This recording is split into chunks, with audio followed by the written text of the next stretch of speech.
notice my voice went. Talking to you on what probably going to be is the next Gfix car. Not too fast now. The next Gfix car. My mate gave it me, lent it to me to do a little bit of work on it for him while he was on holiday. He's already bought an X5, 2006 X5. This is a 2004 535 diesel. In the best colour. The only thing it hasn't got is flappy paddles, which one or two of them had. This one's got the head-up display. I've just been playing with the cruise control. There's an extra little needle that goes around the outside of the speedo, which tells you what speed you set. It also comes up in the heads-up display what speed you've got the cruise control set at. He's had the wheels painted black. I'd probably have them done back silver again. I've just done a load of bits and bobs on it for the MOT. Now I thought I'd fixed the iDrive system up until I rang in this morning and told him I'd fixed the iDrive system, and it's now chosen to break again. And now it was working perfectly, but now it's just sitting there booting, rebooting, booting, rebooting. Apparently you can take the, I think it's called the CCC module or CC something module, out and have it refurbed for, I think it's 200 quid. Considering this is the M Sport one, the ride is, don't get me wrong, it's not like my dad's E-Class, but this is a fairly bumpy road and it's still awesome. Power wise, this is the 535, it's still only a 3 litre diesel, same as the 530. I think it's got an extra turbo, but I'm not definite on that. But anyway, this has got 272 brake horse. I'm not sure torques. Quite a lot, having driven it. And it's just a nice place to be. But it hasn't got a sunroof. That's my only slight. Well, it's not my only slight. I'd like it if it had a sunroof, but it's not the end of the world. Other than that, it's the car I've wanted since no, I tell a lie. My dad had the E39, which is the earlier shape than this 530 diesel estate touring. That was the epitome of the classic BMW styling, same as the 7 Series. The 7 Series went to the 7 Series went to the Chris. What was his name? The design. There's the BMW designer who did the first 7 Series, the first blobby one, which everyone hated. Then he was set loose on this one, and because I loved the previous shape so much, I gotta admit I didn't really like this for the first probably 2 years, and then it started to grow on me, and now it's a 14-year-old car, and it's still a good looking car, I think. With a private plate on, it still holds together nicely. The later ones, because he's now left the company and he's gone to work for somebody else, the later ones have gone back to, they look good as soon as they, I think it was Clarkson who said, with the Mercedes, when they first come out they look stunning, but it doesn't, 3 years later it's starting to look a bit dated. All the BMWs this guy did, I'll put his name on the screen because I can't remember what it is.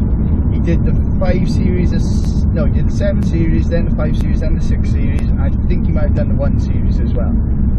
All his cars, when they came out, they looked a bit, they were ahead of their time. So they didn't look very good for a year or two, but then the longer they went, and everyone else kept up, the better they looked.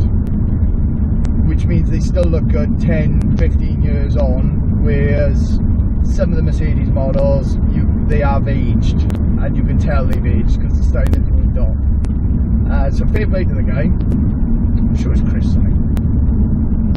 He knows how to pen a car. But, and then my father was in this category. He never wanted a BMW, and then he ended up getting a 530D touring, and then he realised, well, much as you hate BMW drivers, it's an awesome piece of machinery. It is absolutely brilliant. dad then went on to have a X5. After he had the 530D, he had an X5. So he was converted. I think it's fair to say. Obviously.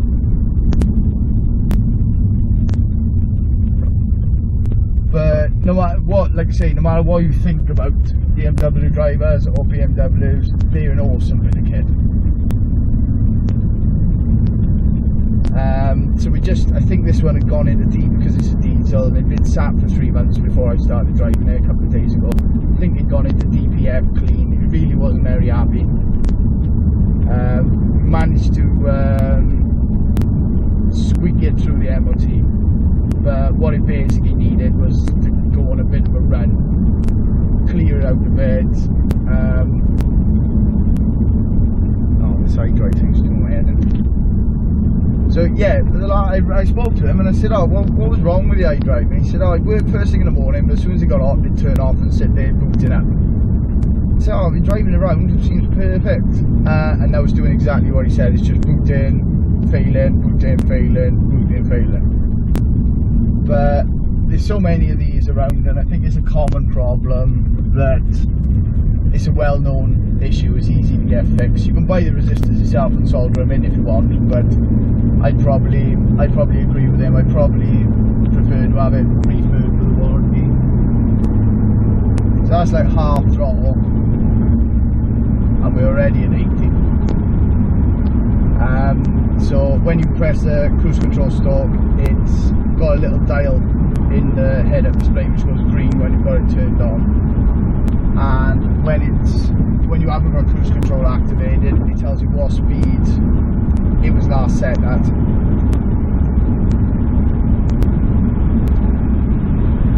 Indicators are, I didn't notice it at first, but they haven't got a position to go into.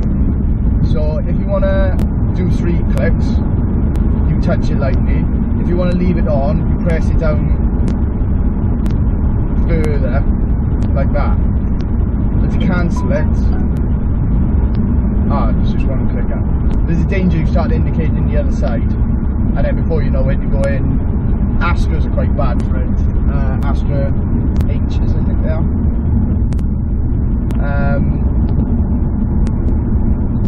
It's one of those cars that if someone said you got to be in Germany in the morning,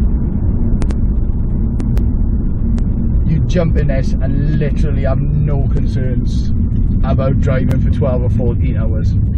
It's got 124,000 on it, but it doesn't really show it. The steering wheel is still in perfect condition. The leather on the seats is a bit more quality leather. I quite like leather with a texture to it. Soft, but still got a bit of print on it, and this is it exactly. So most of the front suspension is new. The coil springs are new on the front. Coil springs and shocks, I think, are new on the back.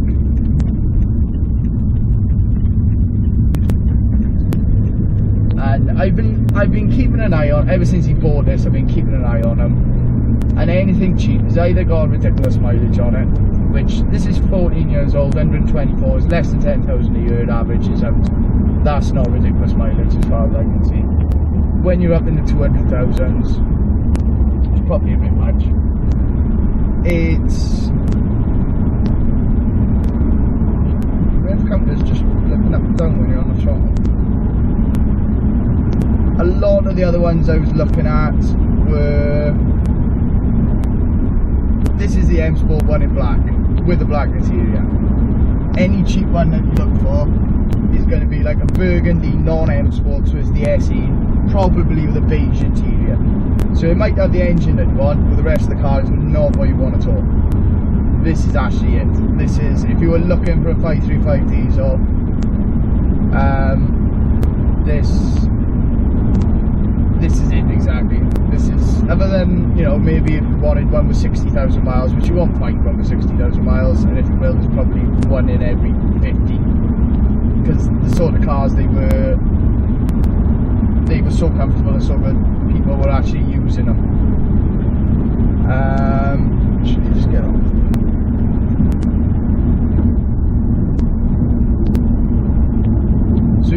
already driving, having done a couple of miles in it, it already feels better than when I first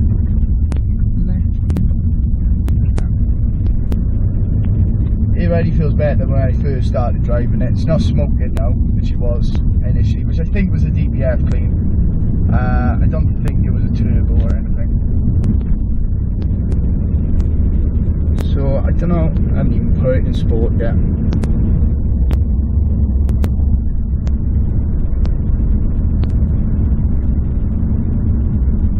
Oh, I forgot the cattle grids on this road. I'm not a fan of cattle grids in my own car. And I know the theory probably goes, the faster you go over them, it skips over the top, but I don't really want to put that into testing someone else's car. But it's not rattly, he's looked after it pretty well, anything that's needed doing, he's had done. A bit less attention set, shown to it since he had the X5 as well, because that's his main car. This was just sat on a drive block in his garage really.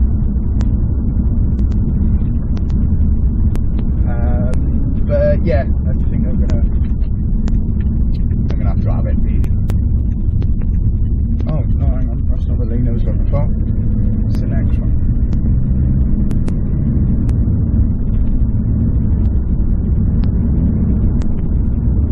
So it's bank holiday weekend, most people are away. It's Sunday afternoon, most people have disappeared. I'm just gonna come out and find a little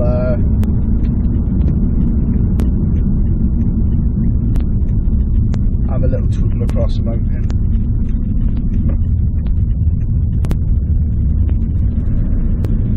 Get it across this cattle grid.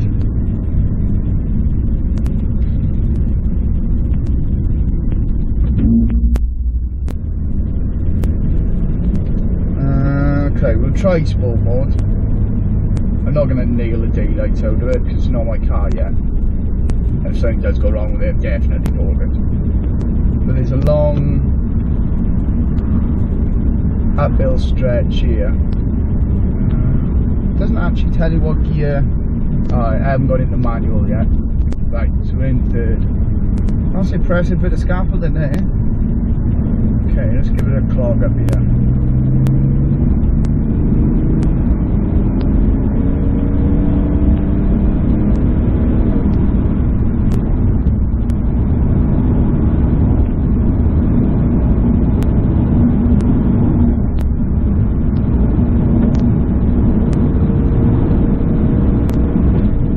So that's well too fast. Might have to do some blurring if you can see the speedo there. Obviously I wasn't speeding, I was 61 miles an hour and this is a national speed limit area. So no, I was doing 66 miles an hour because that's your sort of tolerance on your speedo, I promise. I think we'll go back and drive actually now, that's quite enough of that. As you can see, it's pretty, well, you might not be able to see, it's not a bad bit of footage, scenery. This is particularly tricky at night because it goes over a dip and then there's a right hand turn, a slight right hand turn, but it can catch you up if you're, okay, so you've got to straighten this bit.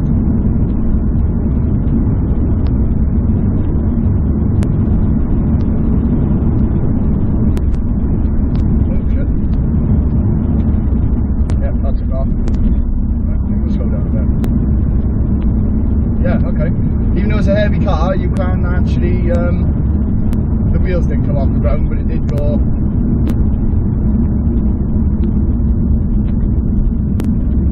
Yep, shoot. Brakes are good too.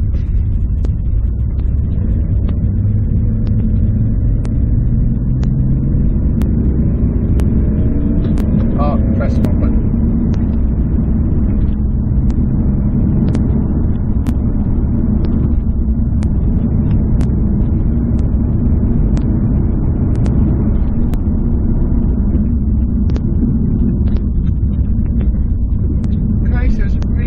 Bad on the limit either, considering it's a big car. and it is a big car. It's not big compared to the current 5 Series, which is about the size of a bus compared to this. That's a big drop off down there. But for a big car, it's got a bit of presence about it. Interior's oh.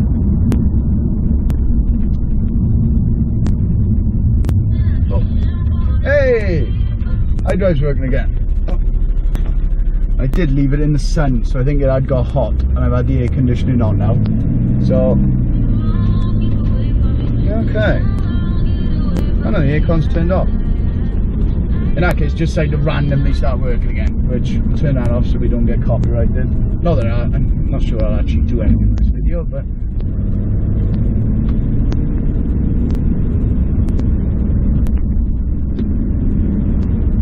so pretty much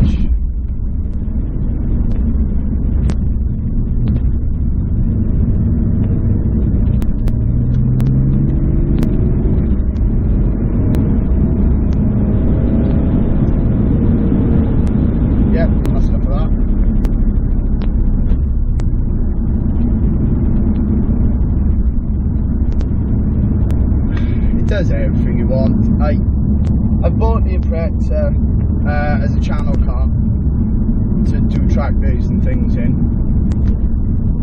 but it's not quite as when I put silver wheels back on this there's so many of these around. This is a discreet daily driver. No one will take any notice of you unless you're driving like a knob like I just was.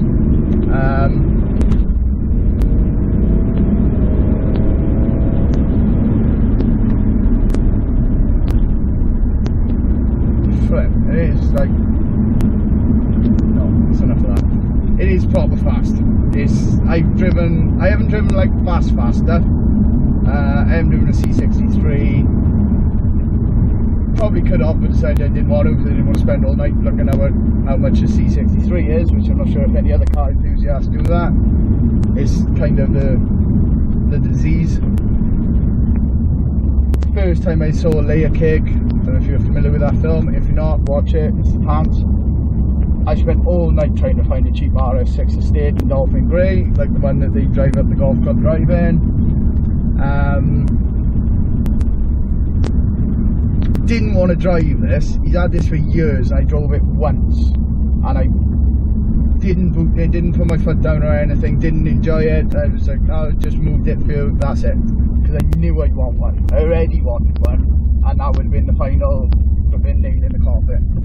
I insured this. I only really need to insure it for a day to take it for the MOT, but I ended up insuring it for 2 days because I thought, oh, I'll just have a little bit like I've been doing now. You'll go in here, mate. Okay.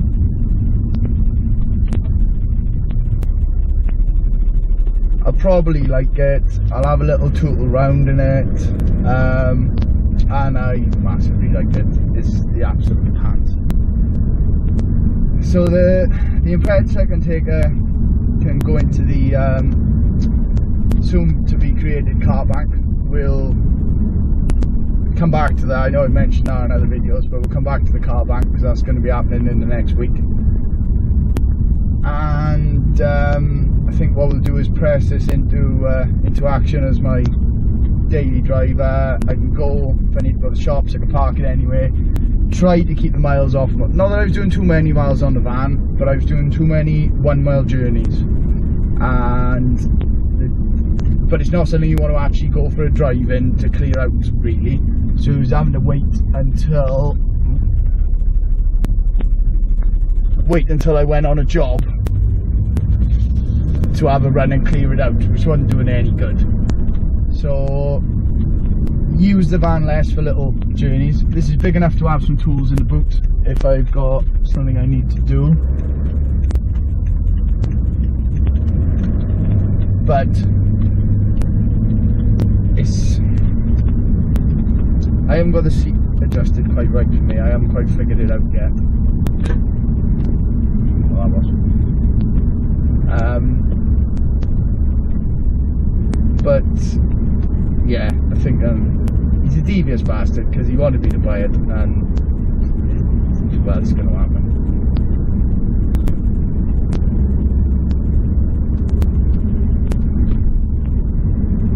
So doing 30, international speed limit, 60, 60, 60, 60, 60, and that's how good it is.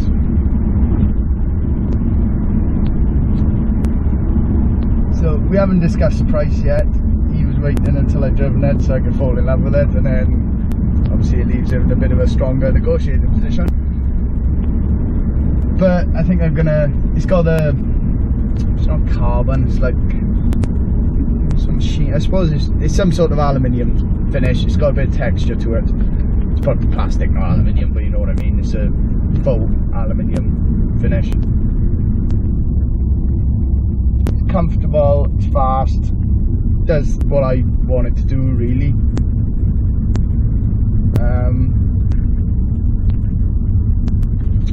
iDrive system. This is I think this is one of the first. I'm not sure if it was iDrive in the first 7 series, this shape, but it's the first iDrive in a 5 series, and I think it's what people call the first generation. It is a bit clunky, but within 10 minutes of being in here, I've already, when it's working like it is at the moment, still working.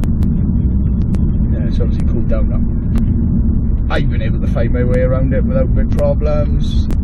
Basically use it like a joystick, press it down to select, go to the top, or press menu, takes you back to the front screen. Again, go down, entertainment, you're in your radio stations. I can't find anything wrong with it, but then I haven't used the later generation iDrive system, so I don't know how good they can be.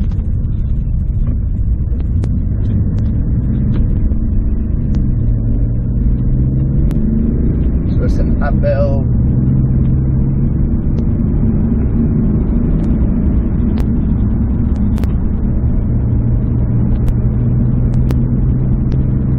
Again, we're in a 60 zone.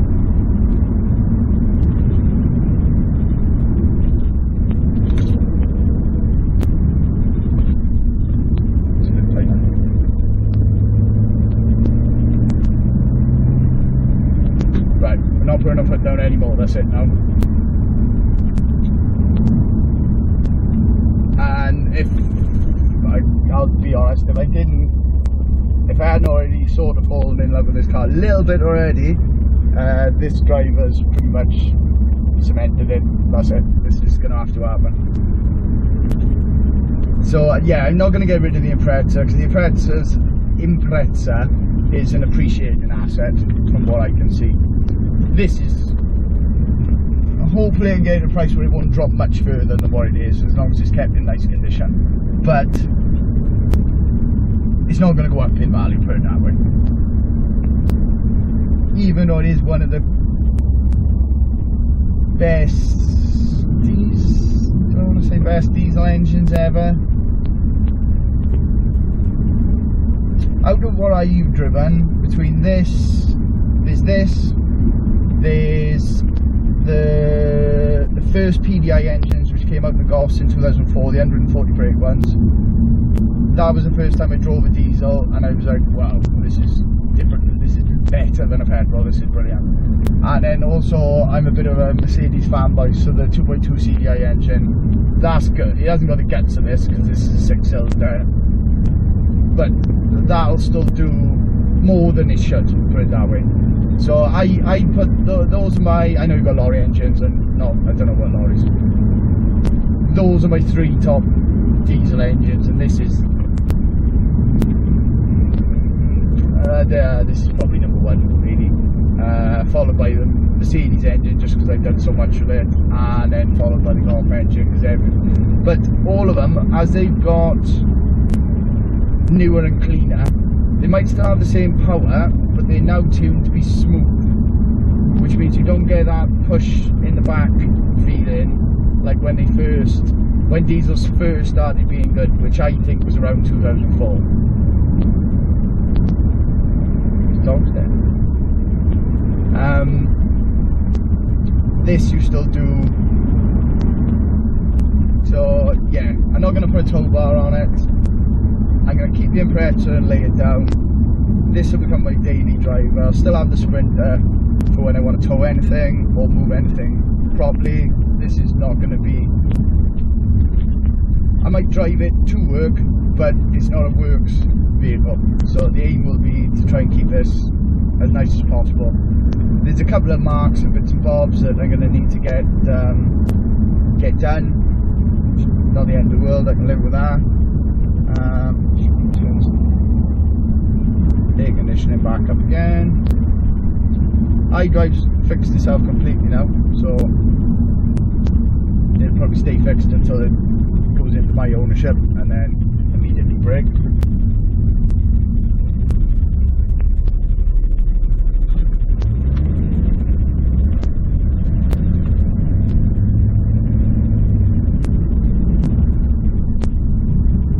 I'm not sure how many miles we've done, but we've lost 40 miles of range. But I don't know what the average. Information.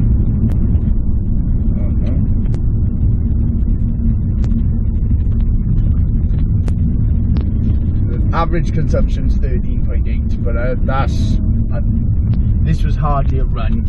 I'm not actually surprised about that to any degree. Still got a slight problem with the airbag lights being on. I fitted a simulator emulator. There's a problem with the squib sensor on the passenger seat. I fitted an emulator, which means it thinks someone's sat in the seat all the time. Which means even when it's not someone sat in the seat, you've got to put the seat belt on, otherwise you get the bongs. It did come with a thing to stop that as well, but I ain't too worried about that. But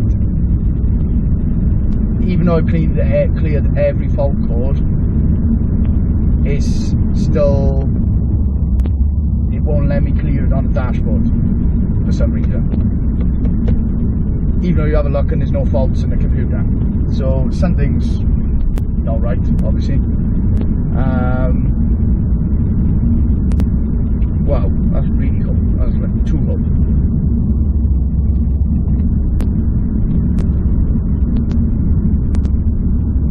So yeah, that's my boot bag. The rest is BMW. It's probably a review you've seen a million times before. Hopefully for the subscribers to the channel, they're going to see this on the channel now, so this is where it's come from.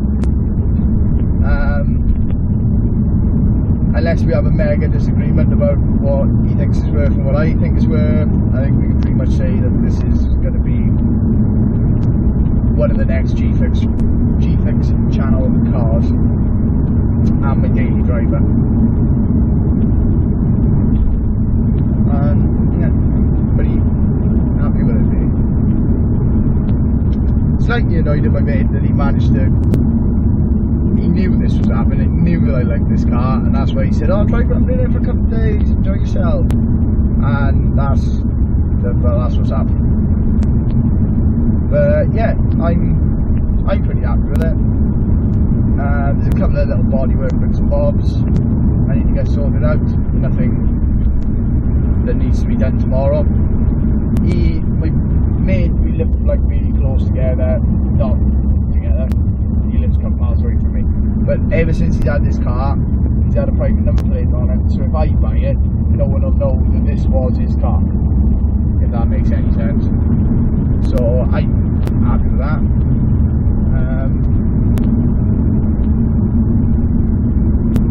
Yeah, so well, thank you for watching. Please like, comment, subscribe. Hopefully it entertained you for however long this video's gone on for. I can't see because the GoPro's upside down.